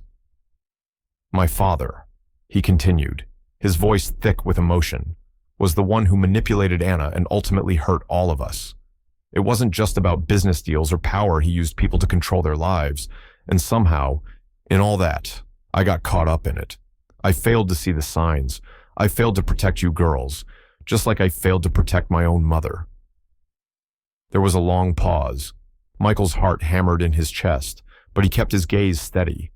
He wasn't sure what he was expecting from the girls, but the silence in the room was deafening. Finally, it was Laura, the youngest, who spoke up. It's not your fault. Michael, she said softly, her voice so small but full of something much larger, something that felt like forgiveness, even if it hadn't fully been given yet. Michael's eyes stung as he looked at them. His heart ached for them, for the pain they had endured, and for his own failure to see it sooner. But still, there was a part of him that felt something else. A weight, a heaviness, but also a flicker of hope. Could he make things right? Even now, I just don't know how to move forward with all of this, he said, the words finally spilling out. I've been holding on to so much anger, so much resentment toward my father, and now, I'm just tired of fighting with the past. Lily, who had been quiet until now, reached out and placed a hand on his arm. You don't have to fight anymore. Michael, we're here. We're not going anywhere. The sincerity in her voice struck him like a wave. He wasn't sure if she truly understood everything, but in that moment, she had given him something he hadn't realized. He needed a reminder that he wasn't alone in this. Michael took a deep breath, his chest tightening as the weight of everything continued to press down on him. The pain, the guilt, the grief, it was all a part of him now. But so was the love he had for these girls. And that love, as broken as it might seem, was the one thing that was keeping him from drowning. I'm not asking for your forgiveness yet, Michael said, his voice trembling slightly. But I'm asking you to let me try. Let me try to make this right. The girls nodded, and though they didn't say another word, their presence was enough. As Michael sat there, surrounded by the three girls, he finally realized something. Redemption wasn't about erasing the past. It was about acknowledging it, facing it head on, and choosing to move forward despite it all. That night, as the house grew quiet and the girls headed to bed, Michael stood by the window, looking out into the dark sky. The guilt still lingered, but so did a small flame of hope. He wasn't done yet, and for the first time in a long while, he felt the smallest sliver of peace. But the next morning, a letter arrived, and the words inside stopped him in his tracks. I still haven't forgiven you, Michael, but I don't want to forget him either. The letter was signed only with his name. The sun was setting over the small community center, casting an amber glow over the walls. Michael stood outside, taking in the sight before him. He had spent weeks preparing for this moment, and now it was finally here. A new chapter, not just in his own life, but in the lives of the three girls who had, over time, become as much a part of his world as anyone.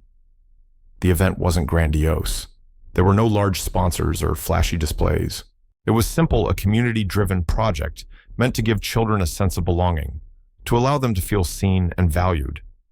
Michael had never been particularly moved by charity work before. He had always been caught up in his own world of business, the relentless drive to succeed, to prove himself worthy of his family's legacy. But now, as he watched the children running around the room, laughing, creating, and playing, he realized something profound. The girls, Lily, Lucy, and Laura, had given him a gift he had never anticipated, a glimpse into a world where love and support were shared freely, not contingent on power or status. He turned to see the three girls talking animatedly with a few of the other children. They were helping set up small booths for the upcoming art exhibition. They had organized works by children, some of whom had never before been encouraged to express themselves. He watched them, their eyes wide with excitement, their faces flushed with the joy of creation. They were no longer the broken, abandoned children they had once been. They had found a place here in this small, humble community. and Michael had become a part of it, whether he had wanted to or not. As the evening progressed, Michael moved through the crowd, greeting familiar faces and occasionally speaking with the parents who had come to support their children. The atmosphere was warm, genuine, and full of life. It was a celebration of something Michael had never known. He needed connection. For the first time in years, he wasn't weighed down by the past, by the dark secrets that had once kept him in chains. He was here, present, helping these kids take pride in their work, helping them see their worth. The event had been a success by any measure. The small space was buzzing with energy, and as the night drew to a close, Michael found himself standing in the corner, observing the girls interact with the other children. There was a peace in his heart, a quiet sense of accomplishment that had been missing for so long. But there was also something else, something deeper. It was as if, in the act of giving, of truly seeing the value in others, he had begun to heal. As the final guests began to leave, Michael approached the three girls, who were gathered near the door, talking about the evening's success. They were happy. He could see it in their faces, in the way they stood taller, more confident. They had taken a step forward, together, and so had he.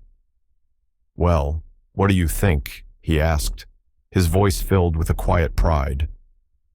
"This was amazing," Lily said, her eyes shining. "I never thought people would care so much about our art." "It felt like we were really part of something," Laura added, her smile wide. Michael nodded, but before he could respond, a small voice interrupted from behind him. "When is Mr. Ethan coming back?" One of the younger children asked, her face full of curiosity. She had been one of the students who had helped set up the booths, and she had grown attached to the teacher who had been instrumental in the event's success. Michael froze for a moment, a lump forming in his throat. Ethan, he hadn't expected this question. For the past few weeks, Ethan, the art teacher who had helped guide the children through their artistic journey, had been absent from their lives. He had grown ill and was now recovering at home, though no one knew when he'd be able to return. But the fact that this child asked about him made Michael realize just how much Ethan had meant to these kids.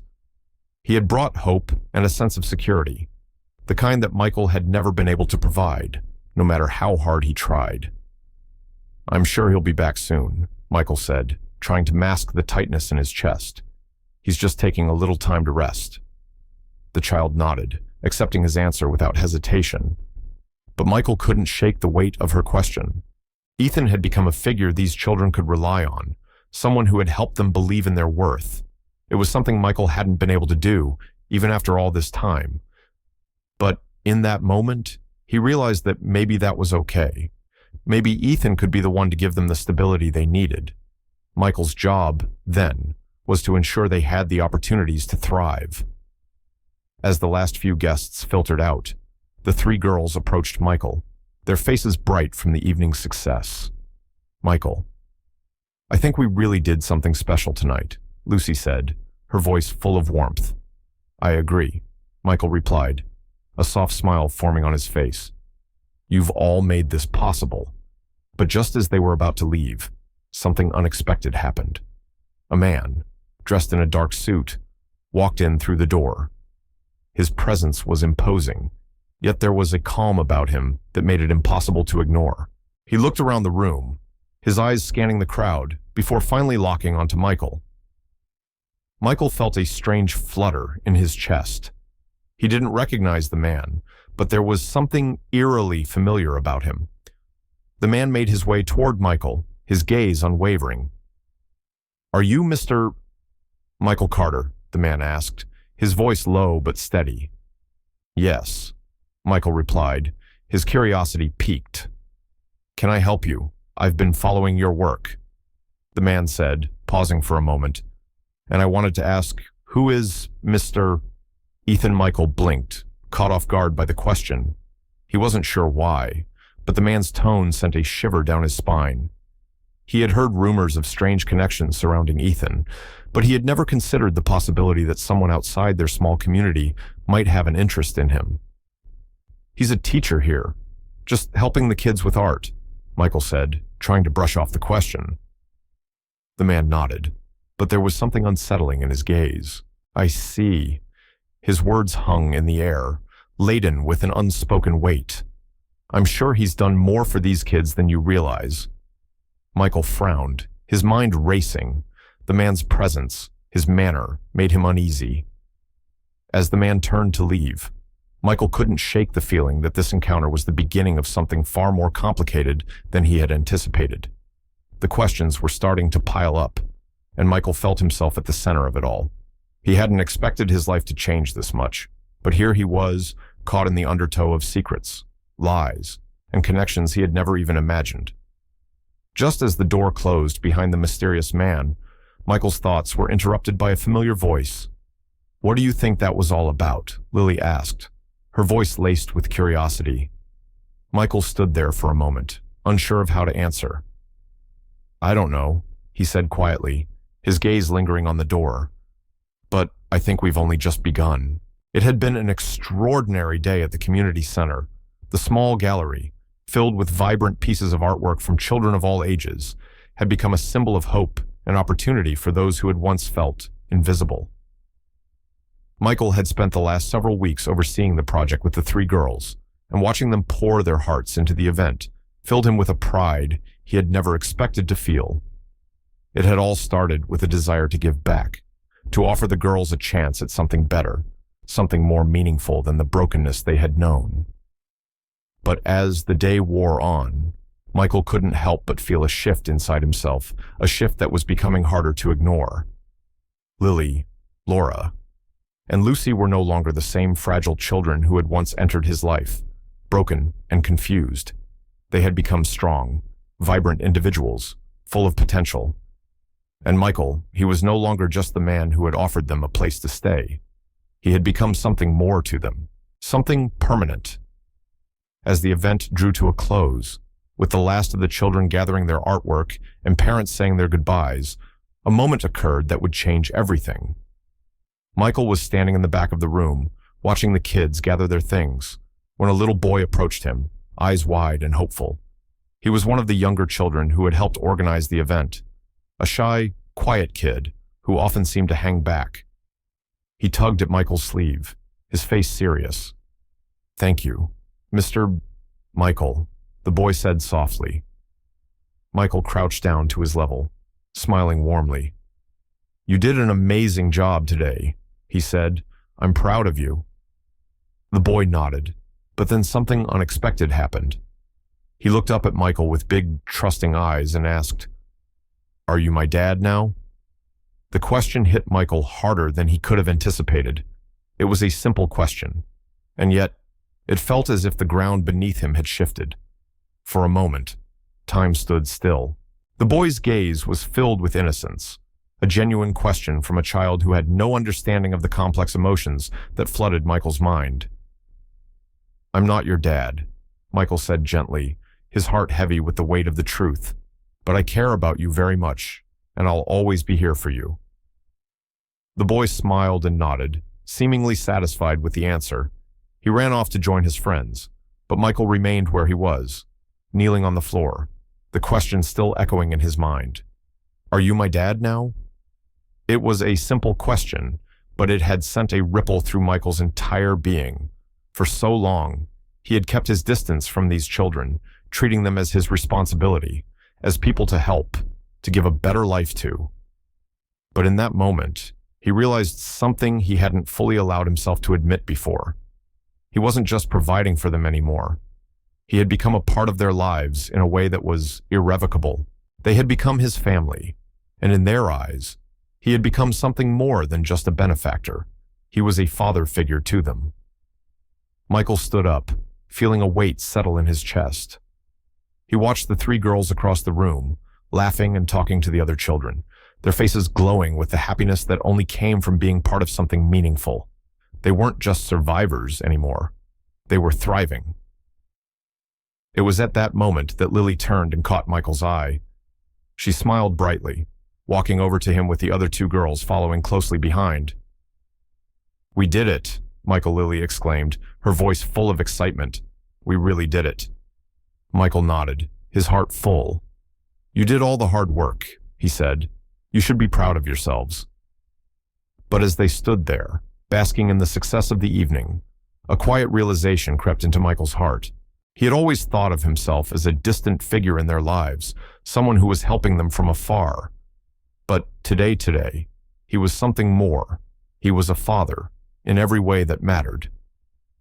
A few moments later, as the last few families began to leave, Michael found himself standing by the door, staring out into the darkening street. The hum of the evening was beginning to fade, replaced by a quiet stillness that settled over the center. Michael Lily's voice broke through his thoughts. He turned to face her, his eyes meeting hers. "I think I know when I started to trust you," she said softly, her gaze intense. "I think it was when you didn't just give us a place to stay. You gave us a home, a family." Michael felt a lump form in his throat. The words hung in the air between them, more profound than anything he had ever expected to hear. They were no longer just three children he was helping. They had become a part of him, and he had become a part of them. "I didn't know when it happened either," Michael said quietly. "But I know now. You've become my family too." Lily smiled and walked over to him, taking his hand. "I know. Michael," she said. "I know." As the evening came to a close, Michael realized that he had come full circle. The man who had walked into their lives, determined to fix what was broken, had now become someone they could count on, not as a savior, but as a father. The feeling was overwhelming, but it wasn't just about the three girls anymore. It was about him, too. He had come to realize that healing wasn't just something he could do for them. It was something they had done for him. They had given him a chance to be a better man, a better father, and in doing so, they had healed his heart, piece by piece. But even as he stood there with them, knowing they had become his family, he couldn't shake the thought that had lingered since the boy's question. When did this become more than just a responsibility for me? He didn't have the answer yet. But he knew one thing for sure. This wasn't just about saving them anymore. It was about loving them. And in that moment, he realized he had found a new belief. It was never too late to build a family, and it was never too late to start again. Michael had never imagined that his life would come to a point where he had to choose between his family and his career. He had always prided himself on his ability to manage the two sides of his life, balancing the demands of his work with the need to care for the children who had come to mean everything to him. But as the months passed, the weight of his responsibilities began to feel heavier, and the pressure was starting to crack the carefully built foundation of his life. The three girls, Lily, Laura, and Lucy, had become an integral part of his world. They weren't just the children he was helping anymore. They were his family, and Michael had long since stopped thinking of them as anything but that. But now, the world outside his home, the world of business, was beginning to ask questions that couldn't be ignored. The first hint that things were changing came during a routine meeting with the board of directors. As Michael walked into the boardroom, he could feel the shift in the air. It wasn't just the usual tension of a corporate meeting. There was something else, something heavier, lurking beneath the surface. "Michael," said Richard, the chairman of the board, his voice tight and measured. "We need to talk about the direction this company is going, and we need to address something that's been on everyone's mind." He paused, letting the silence linger, as though he were searching for the right words. Michael took a deep breath, trying to stay calm. He had known this conversation was coming, but he hadn't expected it to be so soon. "What's on your mind?" "Richard, we've been getting a lot of questions from investors and the press," Richard continued, his eyes not meeting Michael's, "about your personal life, about the girls, and about the fact that you've been taking a more hands-on approach with them." Michael felt his pulse quicken. He had tried to keep his personal life private, especially when it came to the girls. They weren't just his responsibility, they were a part of him, and he wasn't ready to let anyone dictate the terms of that relationship. "I'm doing what's best for them," Michael said, his voice steady but firm. "They're part of my life now. They're not just some charity project. I'm helping them build a future." Richard's face hardened, and Michael could feel the tension crackling in the air. That's all well and good, Michael. But what about the company? What about the future of this business? You can't expect us to ignore the fact that your personal life is beginning to affect your professional responsibilities. There was a long pause as everyone in the room waited for Michael's response. He could feel their eyes on him, the weight of their expectations pressing down on him. The reality of the situation was clear. He couldn't keep juggling both worlds forever. Something had to give. I've been trying to balance both, Michael said quietly, his fingers tapping nervously on the table. But I won't let anyone question my priorities. I won't let anyone come between me and these kids. They need me. And I'm not going to walk away from them just because the business is struggling to keep up with my personal life. At that moment, another voice chimed in. So, what exactly are you saying? Michael. It was Linda, one of the board members, her tone laced with skepticism. Are you saying you're willing to let this company go down the drain just to take care of those girls? Michael's eyes locked with Linda's, the heat in his chest growing.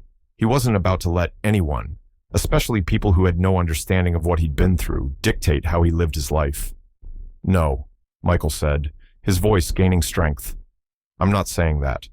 I'm saying I won't let anyone dictate my life, not the board, not the investors, and certainly not the press. I'm going to do what's right for me and for them. And if that means making some difficult decisions, then so be it. The room was dead silent. Richard and the others exchanged glances, unsure of how to respond. The pressure was mounting, and Michael could see that they were struggling to come to terms with his stance. We're not asking for an ultimatum, Michael, Richard said after a long pause, but we need you to understand that the company can't afford to wait. We need your full commitment, and we need it now.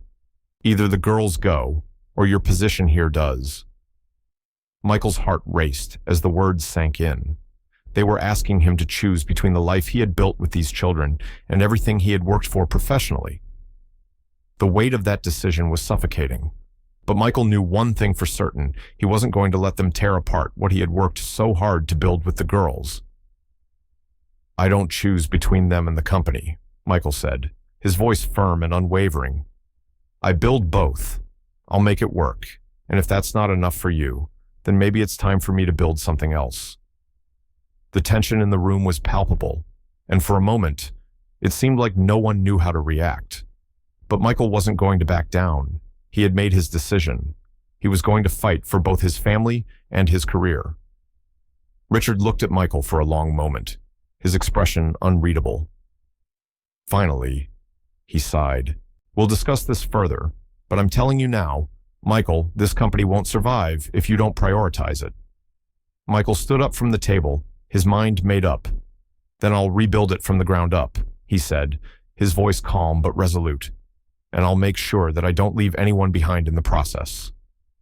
As Michael walked out of the boardroom, the weight of the decision still heavy on his shoulders, he couldn't help but feel a sense of relief. The battle was far from over, but for the first time, he felt like he had taken control of his own future. That evening, as he sat in the quiet of his office, Michael found himself thinking about the girls, about their laughter, their dreams, and the way they had become his reason for living. He had come to realize that he had built something far more important than just a company. He had built a family, and now he would fight for them both. Michael stood in the center of the community center, watching the bustling crowd gathered around the exhibition. The walls were lined with artwork created by children from all walks of life, drawings of families, hopes, dreams, and visions of the world through their eyes. It was a celebration of their potential, of their futures that were no longer defined by the circumstances they were born into. The room was filled with laughter, with voices mingling together, creating a harmonious hum of positivity and achievement. The success of the community project had exceeded everyone's expectations. What had started as an idea born out of necessity, an attempt to find some meaning in a life that had been forever changed by the arrival of 3 beautiful, lost souls, had now transformed into something much bigger. Michael and the 3 girls, Lily, Laura, and Lucy, had worked tirelessly to build this space, to create opportunities for the children in the community, to give them not just education, but a sense of belonging. And now, the fruits of their labor were clear for all to see. The community had come alive in a way it never had before. They had built the exhibition space together, held workshops, organized art classes, and connected with local businesses to sponsor scholarships for the children. And now, as the evening wore on, Michael saw the real impact of it all. Parents beamed with pride as they looked at their children's artwork. Mentors whispered words of encouragement in the ears of eager students. The children themselves were walking around with smiles on their faces, showing off their creations, proud of what they had accomplished. Michael felt a tightness in his chest as he looked around the room. There was a moment when he had feared that this project, this dream, would fall apart. The weight of his past, the responsibility of being both a father figure to the girls and a leader of a community initiative, had been suffocating at times. But now, as he watched the impact they had made, he couldn't help but feel an overwhelming sense of pride.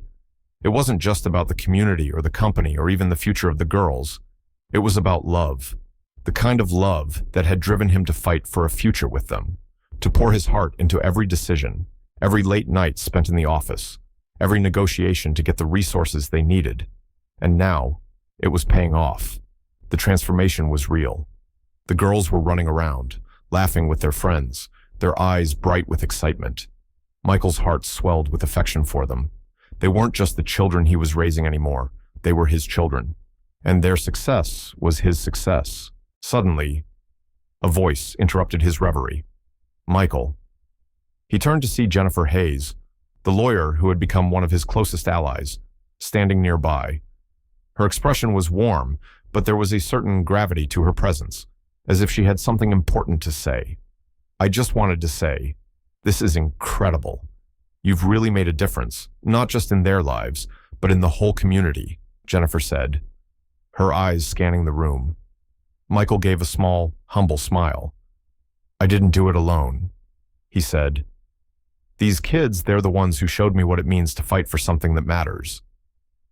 Jennifer smiled back, but there was something else in her gaze, a knowing look, as if she saw through the calm exterior, straight to the heart of Michael's uncertainty. Still, she said, you've given them a chance, and now they're giving back in ways that none of us expected. Michael nodded. He appreciated her words, but something still gnawed at him. Despite the success, despite the overwhelming evidence of how far they had come, he couldn't shake the feeling that there was something missing. He had built a world around him, but inside, there was still a hollow space.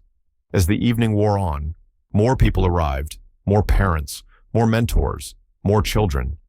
The walls of the center were now adorned with dozens of colorful paintings, photos of smiling faces, testimonials of success, and hopeful words written by young hands.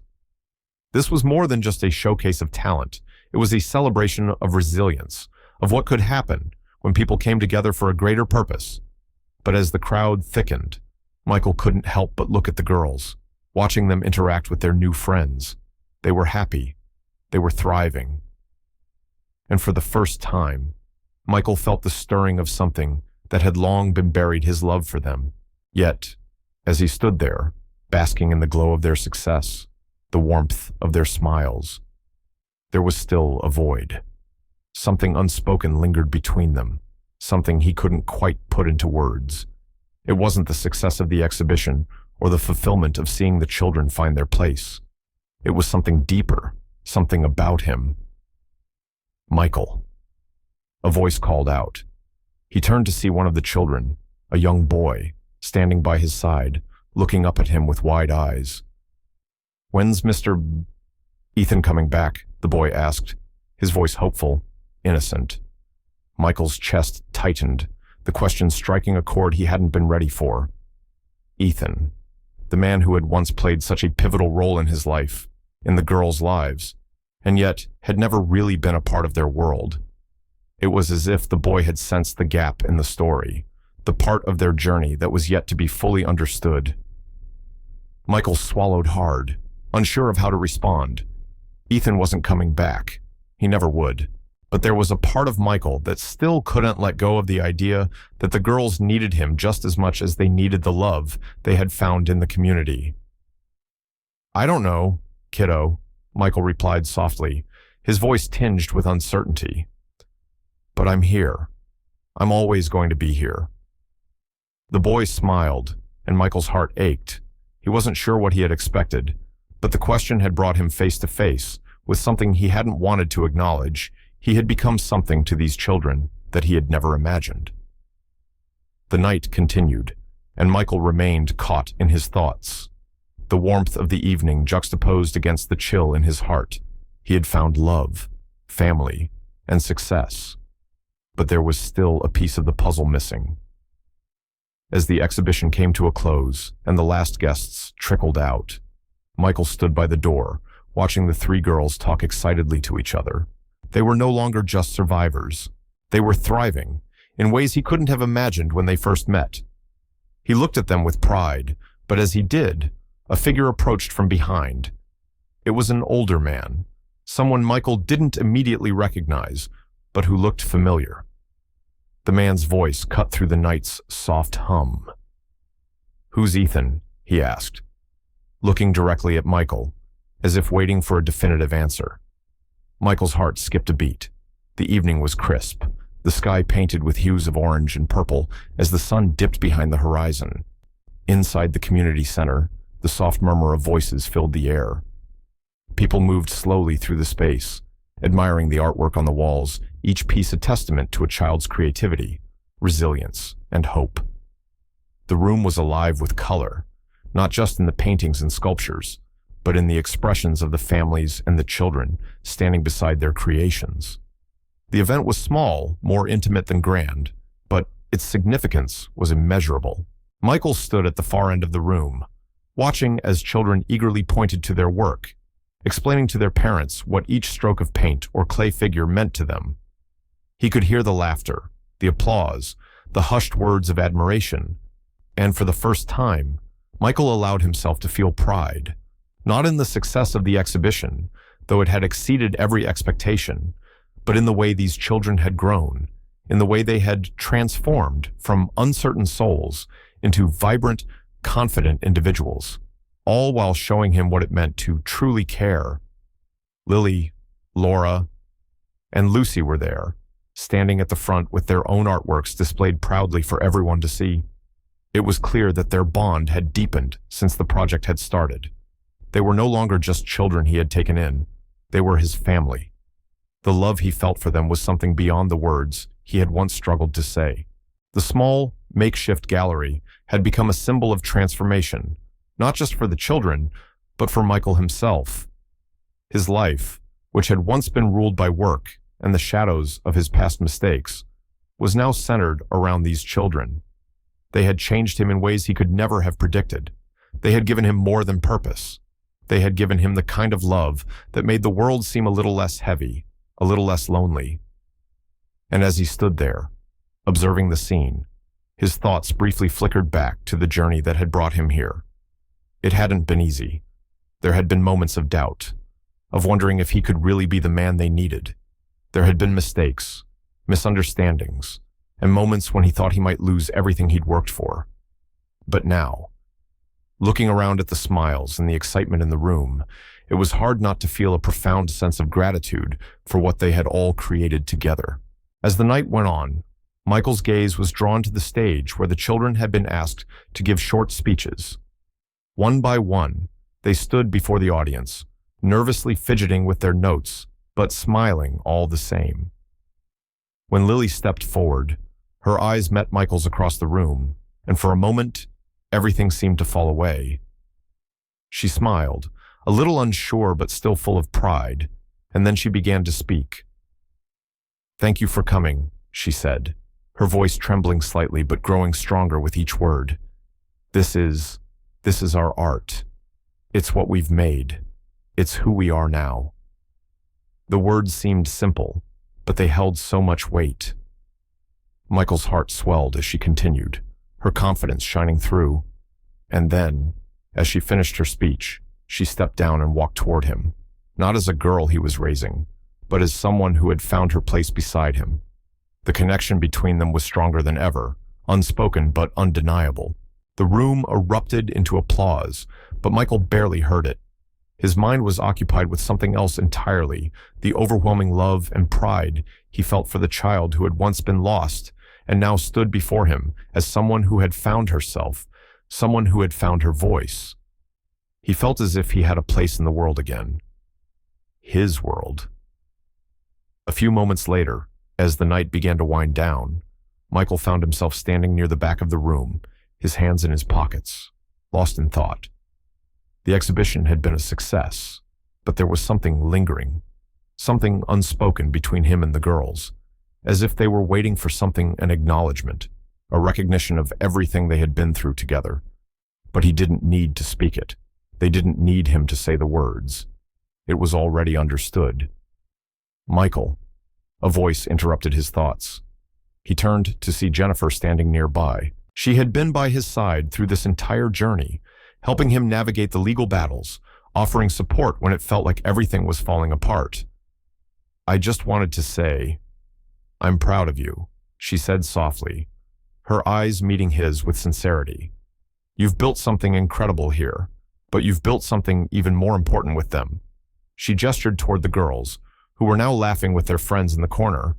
"A family." Michael's throat tightened, but he couldn't find the words to respond. Instead, he nodded and smiled, his emotions threatening to overwhelm him. He didn't need to say anything. Jennifer understood, just as the girls did.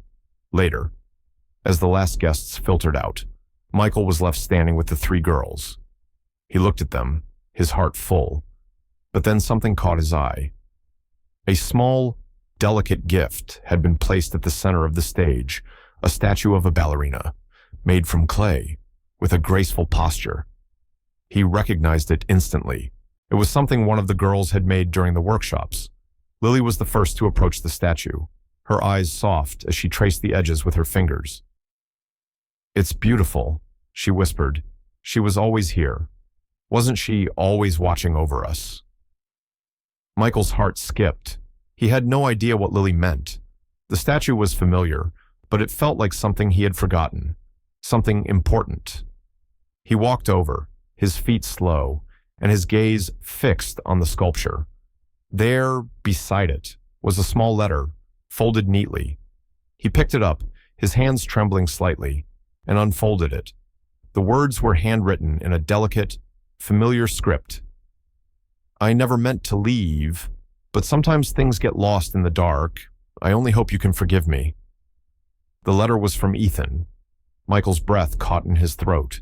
The man who had been a part of his life, a part of their lives, even if he hadn't known it until now, had left this behind, a small gesture of reconciliation. Michael placed the letter down and looked at the girls, their faces full of wonder. "This is from someone who couldn't stay," he said quietly. "But we're here, and we're together now."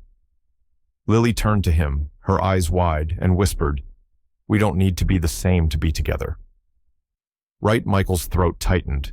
He realized that she was speaking not only about Ethan, but about everything, about their family, about the love that had grown between them. "No," he replied softly. "We don't need to be the same. We just need to look in the same direction." He smiled as he looked at the three of them, their faces lit with a warmth that he hadn't felt in years. It wasn't about perfection. It wasn't about finding all the answers.